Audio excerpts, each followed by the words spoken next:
안녕하세요. 백두산 금융연구소의 백두산입니다. 5월 19일 금요일 아침 9시 39분입니다. 어제 미국과 유럽 증시는 모두 다 급등 마감을 했습니다. 그래서 미국도 많이 오르고 유럽도 많이 오르는 이런 모습을 보여줬습니다. 두 달 가까이 좀 답답했었는데요. 그 답답함을 이제 극복하는 모습입니다. 그래서 어젯밤의 움직임들은 좀 굉장히 기술적으로 의미가 있을 텐데 일단은 이 1분기에 굉장히 많이 올랐었단 말입니다. 시장이. 왜 올랐나요? 어떤 완화 기대감 이런 것 때문에 올랐잖아요. 올해는 금리 인상 끝난다.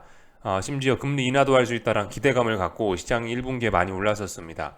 이에 대한 피로감으로 어제 밤까지 계속해서 두 달간 박스권을 그려왔던 거고 그 와중에 이제 어젯밤에 이제 장대 양봉을 이 자리에서 보여준 거예요. 장대 양봉을 보이면서 두 달간의 박스권을 레벨업을 했습니다. 그렇기 때문에 이건 어떤 의미를 가지나요? 단기적으로 더 오를 수 있다. 혹은 뭐 상승 추세의 강화, 뭐 상승 추세로의 전환 이런 거를 의미하는 겁니다. 뭐 물론 이 말씀드렸다시피 지금 상황에서 이런 급등 이런 것들이 이제 정말 상승으로서의 진짜 의미를 가지는지는 조금 좀 더 시간을 두고 확인해 볼 필요는 있습니다만은 근데 일단 있는 그대로 일단 받아들여야죠. 지금은요. 아직까지 뭐 의미 있는 매도세 이런 건 나오지 않고 그렇기 때문에 일단 이 지난 박스권 상단을 강하게 장대 양봉으로 돌파한착하는 거기 때문에 이건 일단 시세의 시작을 알리는 새로운 양봉이다. 강력한 매수세를 의미하는 거다라고 이렇게 볼 수가 있겠고 그래서 일단 더 상승을 이어갈 수 있겠다 이렇게 보시면 되겠다라는 거죠. 다만 이제 어젯밤의 영상에서도 말씀을 드렸다시피 지금 이제 그렇게 해서 두 달 동안 박스권을 돌파한 척하고 나는 더 오를 거야라고 이제 유럽과 미국 증시 혹은 뭐 세계 증시가 지금 그렇게 힘을 뽐내고 있는 상황인데 부담스러운 점이 있단 말입니다. 그죠? 말씀드렸다시피 올랐는데 신나게 올랐는데 야 올라놓고 보니까 그 이 위에 아무것도 없는 줄 알았는데 이게 올라놓고 보니까 여기에 뭐 역사적인 고점이 있고 뭐, 뭐 아니면 지금까지 지수의 상승을 이끌던 주요 종목들이 역사적인 고점에 있고 굉장히 무거운 저항 부근에 있다라는 겁니다. 그 와중에 이제 여러 가지 불안한 점들도 좀 있긴 있죠. 말씀드렸다시피 어떤 뭐 부채 한도 협상 관련된 불확실성이라든가 뭐 은행 위기라든가 뭐 여러 가지 잠재적인 것들 또 그리고 여전히 높은 인플레라든가 이런 점들은 아직 해결이 되지 않고 있다라는 겁니다. 이런 부담감은 안고 있다라는 거. 그 와중에 일단 분명히 주식시장은 어쨌든 더 올라가겠다라고 이렇게 이야기를 했기 때문에 뭡니까 일단은 받아들여주고 여기에 맞게 일단 움직여줄 필요는 있을 것 같습니다. 하여튼 그래서 이러한 부담감을 안고 있는 것도 사실이다. 그렇지만 일단 단기적으로 더 오르겠다라고 했기 때문에 지금 당장 여기다 대고 이제 뭐 무조건 뭐 장대 항봉이 나왔으니까 혹은 뭐 여기 있는 뭐 이번 상승의 고점을 잡겠어라는 그런 생각을 하시면 안 된다라는 거예요. 이게 뭐 내가 주식을 들고 있든 간에 아니면 뭐 하방 베팅을 하든 간에 어쨌든 간 지금 일단 장대 항봉이 올라온 거고 이런 장대 항봉이 올라왔으면 이 뭐 음봉이 나오거나 뭐 하락을 하거나 이런 식으로 뭐 일단 뭐 상승이 주춤하는 그런 신호가 보여야 이게 뭐 끝이 난다 그런 이야기를 하는 거지. 지금은 일단 이 장대 항봉 신선한 거 처음으로 하나 올라온 거란 말입니다. 그렇기 때문에 이런 거는 끝을 잡으려 그러면 안 되죠.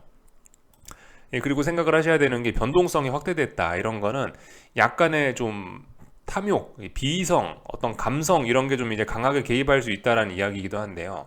감성이 개입하기 때문에 더더욱이 이런 거 고점을 잡긴 더 어려울 수 있다라는 거죠. 변동성이 확대가 됐기 때문에 이런 상황에서 이게 그 장대 양봉이 어젯밤에 하나 나왔는데 이게 끝이라고 생각할 수가 없는 겁니다. 이게 어디까지 이어질지 알 수가 없는 거예요. 다소 비이성적인 급등으로까지 연결될 수 있다는 거 우리가 좀 생각을 해봐야 되겠습니다. 그래서 일단 요까지 일단 좀 말씀을 드렸고 그래서 어제 뭐 주요국 증시는 대부분 이제 뭐 레벨업을 하기 시작했죠. 일단 제가 레벨업이라고 이야기하는 건 어떤 단기적인 측면에서 레벨업을 이야기하는 거고 중장기적인 측면에서도 좀 레벨업을 하는 것들이 좀 이제 하나둘씩 좀 보이긴 합니다. 몇몇 증시들이요. 그래서 이제 어제의 급등으로 인해서 세계 증시는 박스권 탈피를 하려고 하는 강력한 의지를 보였다라는 거고 솔직히 근데 아직은 뭐 박스권 완전 돌파한착이다라고 도장은 찍지는 않겠습니다. 뭐 일단 첫 장대 양봉이니까요. 뭐 조금만 좀 더 지켜보다가 선언은 어떤 뭐 완전히 박스권 돌파한착이다. 뭐 아직 그렇게 그런 선언은 일단 뒤로 조금 좀 미루겠습니다. 일단 조금 며칠 정도 더 보다가 그런 이야기를 할게요. 근데 지금 상황에서는 박스권 돌파한 짝도 그리고 상승 추세의 어떤 진행 가능성이 굉장히 높아진 거죠. 그죠? 이렇게 볼 수가 있을 거고요. 어젯밤 이제 상승을 이끈 여러 가지 재료들이 있었는데 뭐 일단은 대표적으로 표면적으로 드러난 건 이런 겁니다. 메카시 하원 의장이 다음 주부터 부채 한도 합의안 표결을 예상한다라고 하면서 미국의 이 정부 부채 한도 협상이 생각보다 뭐 잘 풀릴 수 있다라는 그런 기대감을 더욱 부채질했죠. 이런 점들이 좀 시장에 영향을 미쳤을 거고요. 그리고 그 외에도 여러 가지가 있었습니다. 미국에서 어제 미국 증시 개장 전 발표된 그 각종 경제 지표들인데요. 생각보다 괜찮게 나왔단 말이죠. 고용 지표 생각보다 튼튼했고, 그리고 우려를 자아냈던 어떤 그런 제조업 지표들이 예상치보다 훨씬 좋게 나왔고요. 물론 마이너스에 있어서 의미는 좀 약합니다만은 어쨌든 이런 지표들이 예상치보다 많이 개선이 됐단 말입니다. 예상치보다 안 좋았던 건 고용 지표 하나인데 어쨌든 뭐 이거 하나 빼고는 전반적으로 미국 경제가 좋다라는 그런 지표들이 나왔다라는 거죠. 그리고 뭐 몇 가지만 좀 더 보자면은 뭐 미국 애틀란타 연은에서 발표되는 뭐 이런 재료인데 어젯밤 나온 건 아니고 이제 17일 날 발표된 자료이긴 한데 이런 것들을 보면 이제 미국 경제가 조금씩 조금씩 좋아지면서 어떤 GDP 추정치도 조금씩 조금씩 높아지고 있다는 거 이런 거를 좀 볼 수가 있겠습니다. 이게 물론 어젯밤 이야기는 아니지만은 하여튼 뭐 여러 가지 지표들이 좋게 나오고 이러면서 어떤 그 연착륙도 없다. 뭐 노 랜딩이다. 아, 미국 경제는 자신 있다. 뭐 이런 심리가 더욱더 미국 증시에 또 불을 붙여줄 수 있겠습니다. 그죠? 경제 지표들이 잘 나오고 있다. 미국 경제에 대한 자신감이 살아나고 있다라는 겁니다. 미국 경제에 대한 자신감을 이야기하면서 이제 한 가지 좀 더 생각을 해야 되는 부분은 아직까지 이제 그 미국 경제가 이렇게 그 좋다라고 하는데도 아직도 어디선가는 이제 속이 쓰린 분이 한 분 계십니다. 저기 구석에 파월 의장이죠. 파월 의장. 아직도 인플레와의 싸움은 계속되고 있는데라고 하면서 혼자서 지금 이제 속 쓰려 하고 있습니다. 물론 이제 파월 의장만 그런 건 아니고요. 여러 연준이사들이 나와서 계속해서 이제 이런 이야기들을 하고 있긴 합니다. 근데 문제는 이제 시장은 이제 아직까지 이런 거를 주식시장에 반영하지 않는다는 거예요. 네, 아직 이런 걸 시장에 반영하지 않기 때문에 이런 건 어디까지나 잔잔한 우려이긴 합니다. 근데 이런 것도 분명히 잘 생각을 해야 돼요. 우리는 인플레와의 싸움이 완전히 끝난 것이 아니고 이게 인플레라는 요소가 결과적으로 우리가 이제 막 달리고 싶단 말입니다. 시장은 계속 달리고 싶은데 발목에 지금 족쇄가 큰 게 채워진 거예요. 그래서 인플레라는 게 발목을 잡고 있는 한은 시장에 가더라도 굉장히 버벅버벅거리고 부담스러울 수밖에 없는 그런 상황임을 우리가 알아야 되겠습니다. 뭐 나중에 조금 더 자세히 이야기하고요. 그래서 이제 이러이러한 내용들로 인해서 이제 긴축 확률 이런 건 좀 더 올라가고 있습니다. 사람들이 조금 더 매파적으로 생각을 바꾸고 있어요.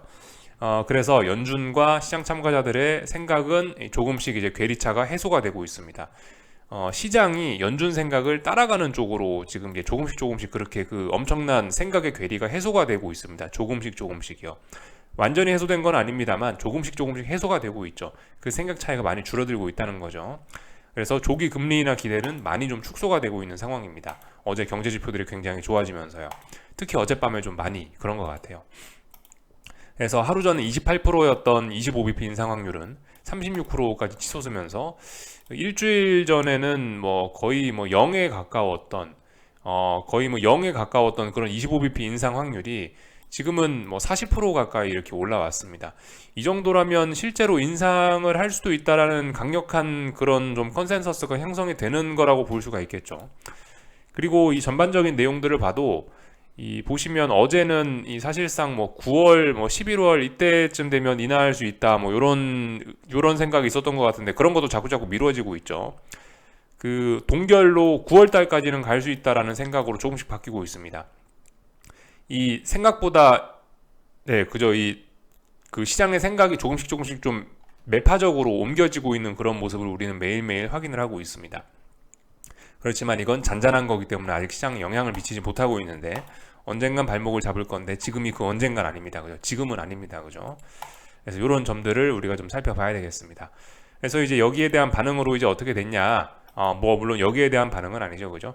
하여튼 그 부채 한도 협상 관련된 뭐 그런 긍정적인 립 서비스와 뭐 자신 있는 뭐 미국 경제 등등으로 인해서 미국 증시는 그래서 급등 마감을 했고 유럽 증시도 급등 마감을 했고요. 그래서 뭐 보시다시피 오래간만에 굉장히 초록색 불이 좀 많이 들어와 있는 이런 모습들을 보였습니다. 오래간만에 상승률도 제법 좀 의미가 있게 나왔고요. 그렇지만 좀 이제 재밌는 거는 이 내용들이 사실 그 조금 좀 그렇긴 합니다. 이 사실 IT 빅테크를 빼면은 이제 별로 재미있었던 거는 없었어요. IT 빅테크와 반도체 정도를 제외하면은 이 여전히 좀 분위기는 좀 전반적으로 뭐 그렇게 뭐 뜨겁지는 않습니다. 하여튼 굉장히 재밌는 모습이긴 해요. 어제 그 좀 전에 말씀드렸다시피 이제 그 미국 경제가 좋아진다 라고 지금 여러 지표들이 뭐 이야기하고 어떤 안도감이 뭐 있지 않습니까? 그렇다면은 사실 재밌는 거는 이제 저의 생각인데요. 저의 생각인데 뭐 미국 경제가 뭐 좋다, 제조업이 회복된다. 특히 어제 나온 건 제조업 지표 이런 거잖아요. 그런 게 좋다라고 하면은 이 러셀 지수나 S&P 지수 이런 게 더 강하게 올라야 되지 않나라는 생각이긴 한데요. 재밌는 게 이제 저런 거는 별로 강하게 오르지 못하고 어제 오히려 인플레 우려, 참 인플레 우려가 아니고 저기 어떤 뭐 긴축 우려, 잔잔한 긴축 우려 이런 게 자극이 되면서 금리도 크게 오르고 이런 상황인데 그런데도 불구하고 IT 빅테크가 이제 굉장히 초록색으로 진하게 올라온다는 거 이런 건 굉장히 좀 재밌는 점이라고 좀 할 수가 있겠습니다. 반응이 이게 맞냐? 라는 생각이긴 해요. 아니 경제 지표가 그런 것들이 좋아졌으면 여기 있는 이 나머지 친구들이 올라야지 얘네가 초록불이 들어와야지 아니 왜 어제 올라도 IT 빅테크만 더 강하게 오르냐 이게 맞냐 개인적으로 이게 뭐 그렇게 설명이 잘 되지는 않는다라는 느낌인데요. 근데 아무튼 일단 뭐가 오르든 간에 일단은 올랐습니다. 하여튼 그래서 일단 뭐 시장은 잘 올라가고 있다 뭐 레벨업 이런 걸 이야기할 수 있다 이렇게 일단 말씀을 드릴 수가 있겠습니다. 하여튼 굉장히 재미있는 시장이에요. 그렇게 해서 잘 올라가고 있다라는 걸 볼 수가 있겠고 기술적인 이야기들을 이제 조금 좀 할까 합니다. 기술적인 이야기들. 그래서 일단 S&P입니다. 이 가장 은행 위기 등등으로 인해서 이 우리의 고민을 자아내게 했던 그런 지수인데 결과적으로 여기 직전 고점 2월 달에 만들어놨던 파월 의장이 디스인플레이션 선언을 하면서 만들어놨던 의미 있는 고점을 돌파한 착했어요. 몇 달 만인지 모르겠는데 거의 세 달 만에 돌파한 착했죠. 2월 2일 날 고점이었는데 세 달 넘게 걸렸습니다. 그래서 일단 돌파한 착했기 때문에 단기적으로 이거 더 오를 수 있다. 그리고 상승 추세 완전 재확인입니다. 그죠? 상승 추세 저점과 저점, 고점과 고점이 높아지고 있는데 이 고점과 고점이 한 번, 두 번도 아니고 여기서 이제 무려 뭐 세 번이나 높이고 있기 때문에 이런 거 같은 경우는 이제 완전히 상승 추세라고 봐야 되겠죠. 그죠? 물론 말씀드렸다시피 어젯밤에 이런 급등이 그 뭐 물론 이게 뭐 진짜인지 확인을 해볼 필요가 있긴 있겠으나 뭐 근데 어쨌든 지금 상황에서 일단 진짜라고 받아들이고 상승 추세로 완전히 전환이 된 겁니다. 그래서 일단 뭐 지금 상황에서 S&P 이런 거를 지금 이제 하방을 더 이상 들고 갈 수는 없죠. 뭐 물론 위쪽에 어딘가 저항이 있으니까 뭐 그런 이야기 할 수 있지만 너무 많이 남았잖아요. 그리고 이런 건 일단 분명히 그 하방은 더 이상 이제 볼 수 있는 근거가 없습니다. 완전히 상승 추세로 뭐 전환된 거고 잘 가고 있는 거예요. 그리고 나스닥도 그렇습니다. 나스닥도 일단 보시다시피 당연히 상승 추세고요. 그리고 차분하게 오르다가 이제 변동성을 확대시키기 시작했고 그러면서 여기 2022년 8월 달에 만들어놨던 고점까지 돌파한착을 했습니다. 레벨업까지 된 거예요. 그래서 신나게 잘 올라가고 있습니다. 물론 뭐 그런 의혹은 있죠. 그죠? 야, 볼린저 밴드까지 찍고 신나게 올라가고 있네. 너 언제까지 이럴 수 있을까라는 생각은 할 수 있지만 근데 일단 이건 분명히 상승 추세로 전환된 거고 너무나 잘 가고 있는 겁니다. 그렇기 때문에 당연히 이것도 아래쪽으로 베팅할 근거는 어디에도 일단 보이지 않습니다. 이렇게 되니까 이제 미국의 변동성 지수들은 이제 하락을 하면서 뭐 이런 모습들을 보여주고 있고요.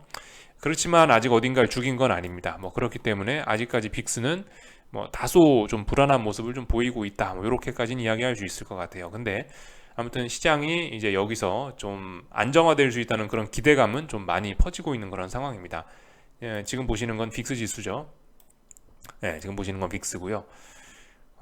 그리고 그 잠시 이제 유럽 증시를 좀 보자면 유럽 증시도 이런 모습이라고요. 독일 증시가 무려 뭐 한두 달간 이렇게 여기서 박스권이었는데 거의 한 달간 박스권이었는데 이 자리를 돌파한 자겠죠. 한 달간 힘을 모았기 때문에 이런 급등은 자연스러운 거라고요. 그죠? 미국도 그래요. 미국도 S&P도 한 달간, 두 달간 여기서 힘을 모았기 때문에 이런 급등은 자연스러운 겁니다. 힘을 한 달간, 두 달간 모았잖아요. 그러니까 올라가는 건 자연스럽다고요. 나스닥도 그렇잖아요. 한 달간, 두 달간 여기서 상승 에너지 모으고 나서 지금 힘을 쓰는 거기 때문에 저런 급등은 이해해 줄만 합니다. 자연스러운 현상이라고요. 말이 안 되는 게 아닙니다. 다만 이제 말씀드렸다시피 이제 이런 증시는 역사적인 고점을 앞두고 있기 때문에 여기 역사적인 고점 이런 자리들을 앞두고 있기 때문에 좀 부담스러울 수 있다라는 거 우리가 좀 생각을 해봐야 되겠죠. 그래서 얘도 오르고 뭐 이래서 전반적으로 분위기가 굉장히 좋습니다. 그리고 다 같이 뭐 그래서 레벨업이 됐다는 거 좀 우리가 좀 알 수가 있겠고, 애플입니다. 애플도 지금 보시면 어젯밤에 그래서 이 지난 한 일주일간 넘지 못했던 저항을 넘어가면서 레벨업이 됐죠. 그래서 지금 보시면 이제 더욱더 역사적인 고점에 바싹 다가서고 있는 이런 모습들을 보이고 있습니다. 물론 레벨업이 됐으니까요, 단기적으로 더 오를 수 있습니다. 단기적으로 더 오를 수 있는데 그 자리가 심히 부담스러운 자리임에 틀림이 없습니다. 그죠? 이런 점들을 확인을 했고요. 은행주들도 신났습니다. 그죠? 이런 상황에서 은행주들이 떨어질 리가 없어요. 그죠? 경제가 다시 좋아진대요. 그렇다면 다시 예금도 늘어날 거고, 다시 뭐 은행에 대한 그런 신뢰도 회복될 수 있겠다라는 그런 기대감이 있겠죠.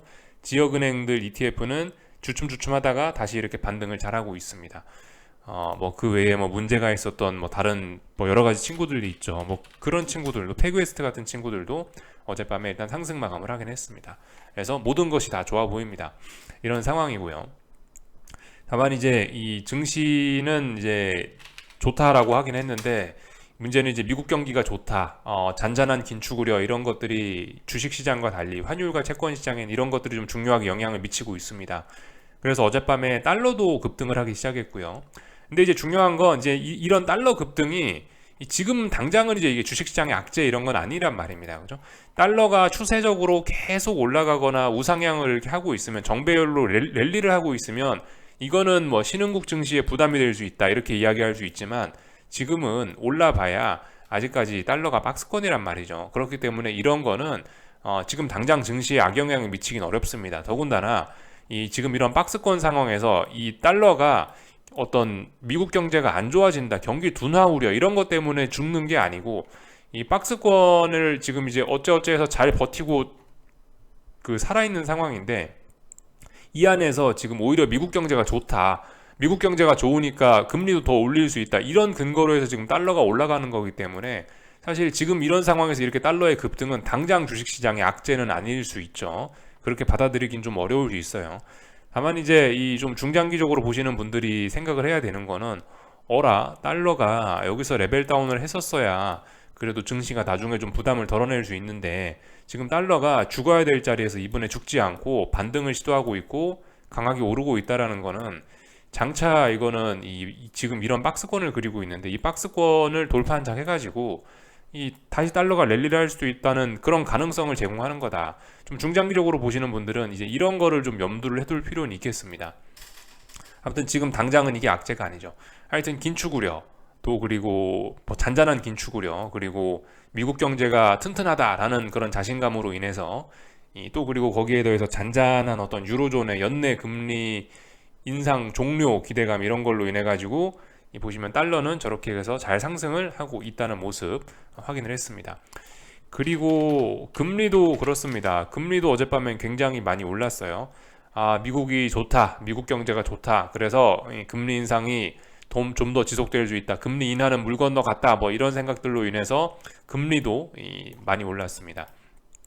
그래서 어제는 금융시장이 전반적으로 다 같이 변동성을 확대시키기 시작한 거죠. 그죠? 달러도 크게 올라가고 금리도 크게 올라가고 주식시장도 크게 올라가는 그런 모습 보였습니다. 뭔가 지금이 굉장히 중요한 때라는 거죠. 그죠? 뭐 기회가 가까워져 오고 있다, 집중해야 될 때다, 이렇게 일단 표현을 해드릴 수 있을 것 같습니다.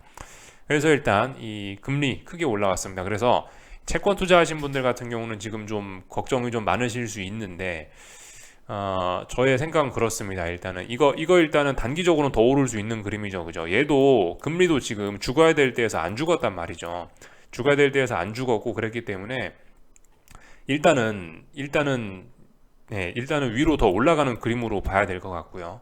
그렇다면 이제 채권 투자하신 분들 같은 경우는 솔직히 지금 이제 더 올라간다라고 해서 이제 여기서 채권 투자를 포기할 필요까지는 없을 것 같습니다. 말씀드렸다시피 어쨌든 연내 금리나 연내가 아니더라도 어쨌든 언젠가 이제 금리는 어쨌든 금리 인상은 이제 거의 끝났단 말이죠. 거의 끝나거나 이미 끝났습니다. 그렇기 때문에 금리가 이제 계속 탄력적으로 올라갈 일은 좀 낮을 것 같다라는 판단을 하고 있어요.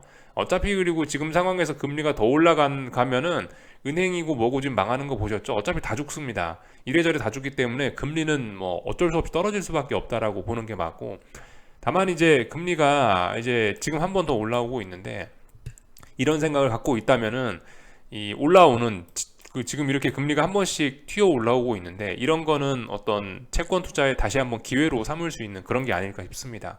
사람들은 지금은 당장은 이제 채권이 금리가 올라오고 있기 때문에 이런 상황에서 당장 뭐 채권 투자를 물량을 더 늘리고 그런 건 좀 부담스러울 수 있겠죠, 그죠? 일단은 어디선가 올라오다 멈출 겁니다. 어디선가 또, 그죠? 어디선가 멈추면 이제 거기서 이제 뭐 또 채권을 또 투자하실 생각을 해야지, 지금 당장은 아닙니다, 그죠? 당장 장대양봉이 올라오고 있는데 여기서 채권을 투자를 한다, 그거 좀 별로 안 좋을 수 있겠죠, 그죠?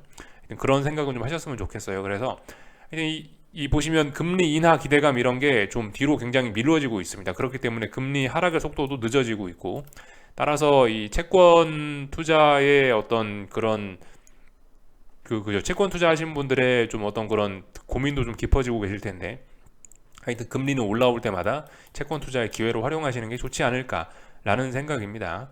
어차피 전고점 못 넘을 것 같다라는 일단 그런 생각을 하고 있거든요.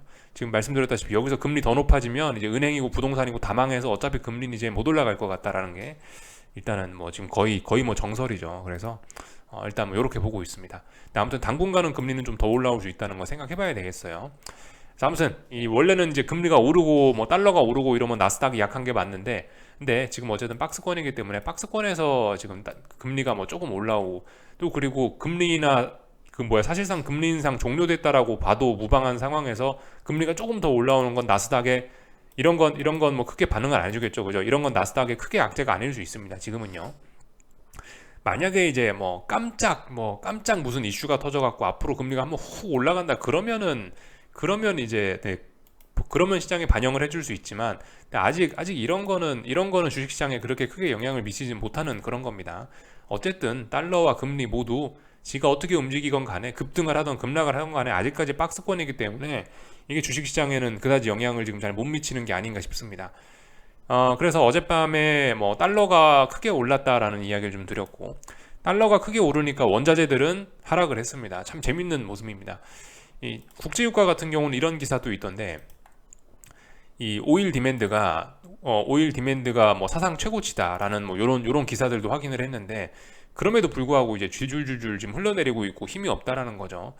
물론 이제 어젯밤 같은 경우 그 국제유가의 움직임 뭐 어떤 뭐 경기 침체 우려 이런 것 때문에 하락을 한 게 아니고 달러가 강해서 하락을 한 거지만, 어쨌든 이 국제유가가 올라갈 힘이 약한 건 사실입니다. 지난번에 감산에도 불구하고 이 80몇 달러를 결과적으로 못 넘어갔잖아요. 82달러인가? 못 넘어갔잖아요. 그죠? 살짝 넘어갔던 건 오버슈팅이었고, 죽기 위한 오버슈팅이었고, 그 뒤로 결과적으로 국제유가는 계속 답답하죠. 하여튼 그래서 원자재들은 힘을 못 쓰고 있다 생각을 할 수 있겠고, 어젯밤에 일어났던 특징적인 일들이 대표적으로 뭐 이야기를 하자면 달러 강세, 금리 강세 이런 거니까 아시아 증시에서는 뭐겠습니까? 중국 증시는 안 좋은 영향을 받을 수 있겠다 생각할 수가 있겠습니다. 더군다나 달러 강세로 구리값까지 떨어졌으니까 중국 증시는 안 좋겠다 생각할 수 있겠죠. 중국 증시는 미국 금리 오르고 달러 오르면은 안 좋아지잖아요. 미국 금리 오르고 달러 오르면은 자연적으로 어떤 뭐 나라 간의 이자율 차이 그런 거 등등으로 인해서 위안화가 급등하잖아요. 위안화 급등하면 중국 증시 안 좋죠, 그죠? 이 정도는 생각할 수 있을 겁니다. 그리고 어젯밤 뭐 반도체 이런 친구들이 보시면 굉장히 진하게 올랐기 때문에 오늘 뭐 한국 증시는 뭐 굉장히 뜨거울 수 있을 거다라고 일단 이렇게 볼 수도 있을 것 같고요. 엔비디아 뭐 이런 친구들이 뭐 4% 5% 가까이 오르고 있으니까 굉장히 좋죠, 그죠? 이런 점들을 좀 확인을 할 수가 있겠다. 반도체 지수들 어젯밤에 보시면은 굉장히 또 급등을 했거든요. 그래서 일단 전고점 부근까지 또 바싹 다가섰는데, 전고점 부근이니까 하방 베팅한다, 조금 좀 주의하셔야 될 생각일 수 있습니다. 지금 약간 이제 시장이 좀 이성을 잃고 올라가는 그런 느낌이라서 아무리 지금 고점이고 뭐고 해도 무시하고 그냥 더 올라갈 가능성이 있으니까 좀 주의를 하셔야 되겠고요. 얘도 뭐 상승 추세죠, 그죠? 얘도 뭐 상승 추세고, 지금 이런 전고점 자리 완전히 안착하면은 이러면 이제 포기하셔야 되는 거예요. 이거 반도체 지수 아래쪽으로 베팅하는 거 이런 거 위험 관리 반드시 하셔야 됩니다. 하면 안 되는 거예요. 그래서 이제 전반적인 이야기를 좀 드렸는데요. 이제 미국 증시 이야기는 쭉 했는데, 여기쯤에서 이제 좀 전략적인 좀 큰 이야기를 좀 하긴 해야 될 것 같아요. 지금 보시면 이 미국 증시라든가 뭐 유럽 증시라든가 전반적으로 이제 레벨업이 되었고 상승 추세로 이제 완전히 전환이 됐고 굳히기가 들어가고 있습니다. 그렇기 때문에 물론 아직까지 답답한 증시들도 많이 있어요. 답답한 증시 하방 베팅 하신 분들은 별 문제가 없습니다. 아직까지 버틸 근거가 있고 충분히 답답하기 때문에 얘네들은 버티면 됩니다. 근데 이제 만약에 이렇게 이제 상승 추세로 완전히 전환된 친구들이나 이런 놈들은 어떻게 대응을 할 거냐? 완전히 이제 하방을 포기해야 되는 때냐라는 고민을 이제 하게 되는 그런 때입니다. 사실 그래서 이제 제가 좀 전에 말씀드렸던 것처럼 아직은 이제 뭐 세계 증시가 뭐 답답한 박스권에 있다고 이야기할 수 있는 정도니까 어젯밤에 막 돌파 한착을 한 거니까 어젯밤에 막 혼조세를 이제 극복하려고 처음으로 장대 양봉을 보인 거니까 아직은 뭐 완전히 상승 추세로 뭐 세계 증시가 돌아섰네 아직 이런 이야기는 하지 않겠다라고 말씀드렸는데요. 뭐 그러니까 뭐 아직까지는 뭐 조금 더 뭐 아래쪽으로 뭐 버텨볼 거면은 조금은 더 뭐 버텨볼 수 있다라고 생각을 합니다. 그렇지만 이제 정석적인 관점에서 봤을 때 이런 거를 하방으로 버티는 건 별로 좋은 건 아니죠, 그죠? 그리고 말씀드렸다시피 어떤 지금 그러니까 아직도 어딘가를 넘어가지 못하고 답답한 증시는 하방 베팅의 근거가 있는 저항을 못 넘어가고 있는 증시는 분명히 아래쪽으로 계속해서 들고 가면 됩니다. 다만 이제 여기서 이제 제가 드리려고 하는 거는 이제 완전 상승으로 전환된 일부 증시들, 예를 들면 뭐 나스닥, 뭐 이런 친구들, 나스닥 같은 거 이런 거를 이제 하방 베팅을 어떻게 해야 되냐, 완전히 포기해야 되냐 이런 거에 대한 그런 고민을 좀 말씀을 좀 드리려고 하는데. 솔직히 이거는 정석적인 관점, 어떤 일반적인 관점에서 봤을 때 이제 더 이상 이제 나스닥 이런 건 하방을 보면 안 됩니다. 완전 대세상승, 뭐 대세상승이라 표현하기까지는 좀 어려울 것 같아요. 왜냐하면 뭐 이래저래 앞으로 뭐 부담감은 좀 있을 거니까. 어쨌든 이제 뭐 상승으로 전환이 되긴 된 겁니다. 이런 지수들은요. 그래서 이 논리적으로 봤을 때는 이런 건 하방 베팅을 할 만한 근거는 이제 더 이상 보이지 않습니다. 어떤 그런 객관적인 근거는 보이지 않아요.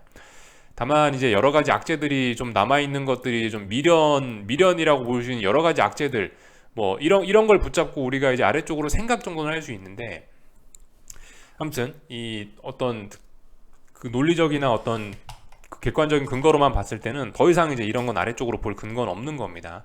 특히 그리고 만약에 지금 답답하더라도 이런 친구들도 이제 넘어가면은 이제 더 이상은 이제 아래쪽으로 볼 수 있는 근거들은 없는 거예요. 그래서 이제 저는 이제 어떻게 할 거냐면요. 저 같은 경우는 일단 요런 여러 가지 악재들을 제가 좀 말씀을 드렸었는데, 아직은 시장에 반영되지 않는 여러 가지 악재들이 남아 있다라고 저는 지금 보고 있는 상황인데, 말씀드렸다시피 뭐 인플레가 계속해서 발목을 잡고 있다라는 상황이고, 그리고 뭐 부채 한도 협상 관련된 이슈, 또 그리고 뭐죠?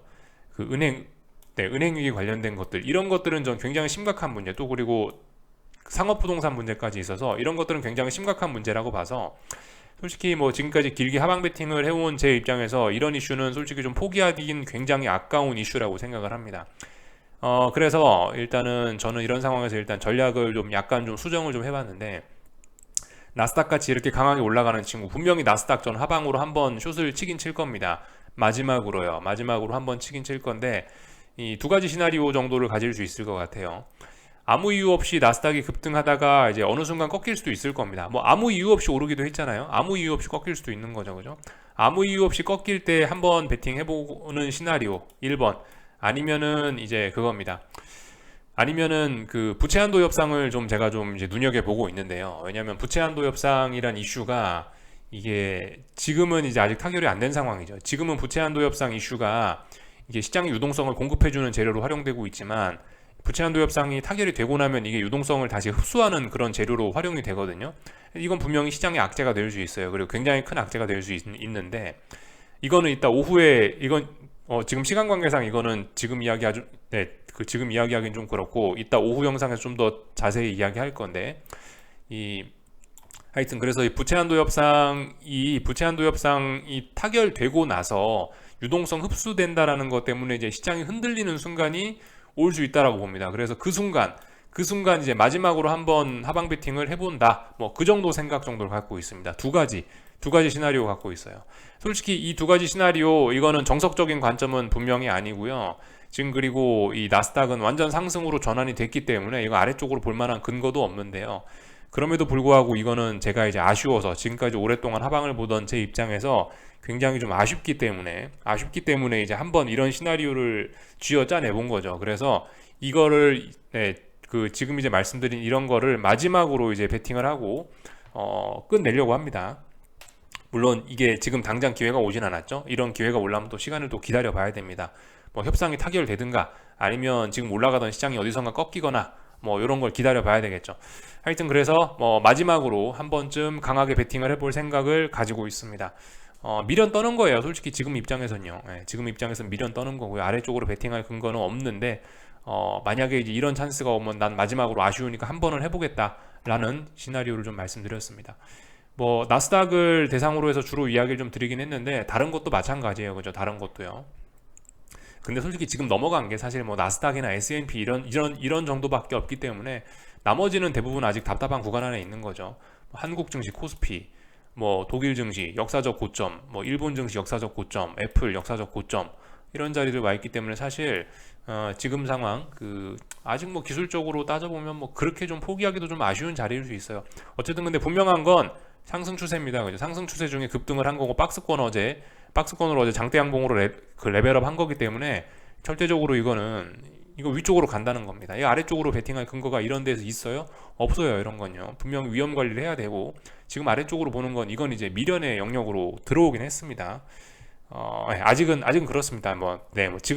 지금 상황은 그래요. 미래의 어느 순간에 보면 뭐 아닐 수도 있겠지만 지금은 어떤 근거도 없어진 그런 상황입니다.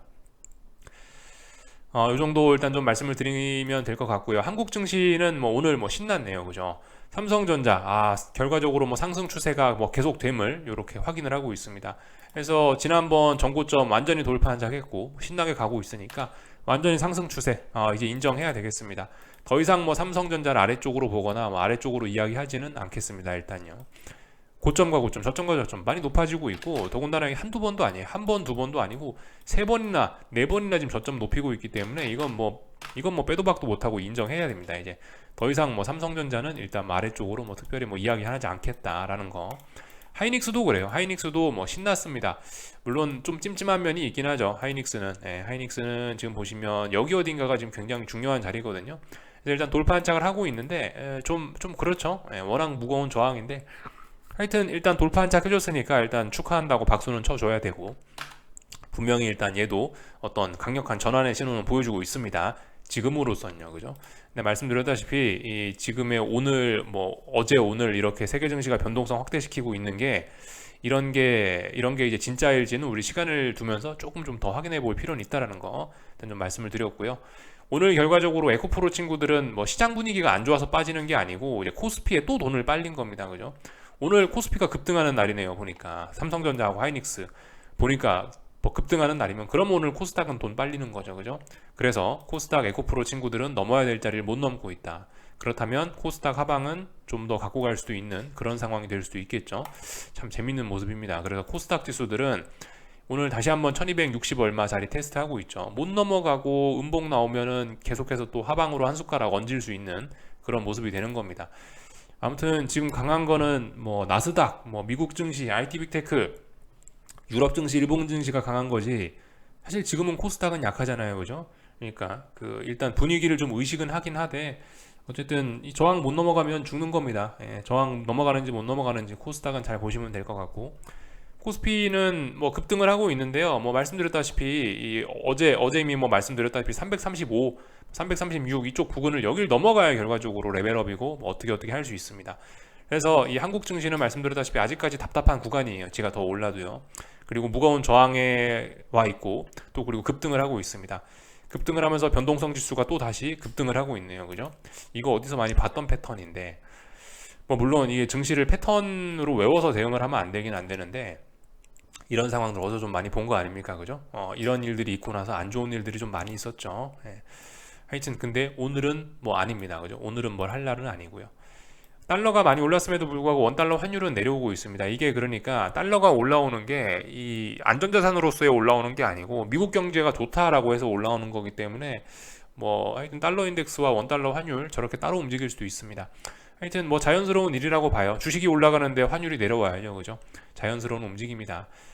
다만 뭐 아직까지는 뭐 그다지 달러 들고 계신 분들 걱정할 건 없을 것 같다. 아직까지는 뭐 큰 문제 없다. 이렇게 볼 수 있을 것 같습니다. 여기까지 하겠습니다. 고민들 좀 많이 해보시고요. 궁금한 거 리플 남겨주시고 오늘 저녁에 뵙도록 하겠습니다.